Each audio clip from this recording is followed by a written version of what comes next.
వచ్చు కానీ ఇక చాలా ఆపు, ఇంకేం మాట్లాడద్దు. ఈ విషయం తెలుసుకోవడానికి మా వాళ్ళు వేల మంది ప్రయత్నిస్తున్నారు.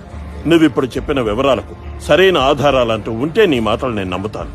ఆధారాలు లేకుండా నువ్వు ఇలా మాట్లాడితే టీం నుంచి తీసేస్తాను, అర్థమైందా?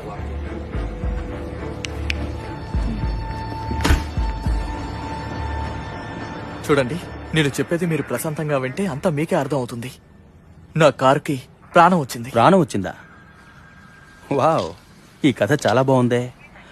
ఓకే తమ్ముడు, నువ్వు వెళ్ళి యూరిన్ తీసుకురా, అలా కింద పారబోయికో. ఇంతకీ ఏం తీసుకున్నావు? బిస్కీ బ్రాందీయా లేక టాబ్లెట్ ఇంజెక్షన్? చూడండి, నేను డ్రగ్స్ ఏం తీసుకోలేదు. మరి ఇదేంటి? నీ పాకెట్ నుంచి తీశాను. మోజో. అయినా నాకు తెలియని బ్రాండా? అదేంటి మోజో? అవి మా కుక్కకి ఇచ్చే పెయిన్ కిల్లర్స్. అవి చివావో కుక్క పిల్లకి. ఛా! ఏంట్రా తమ్ముడు,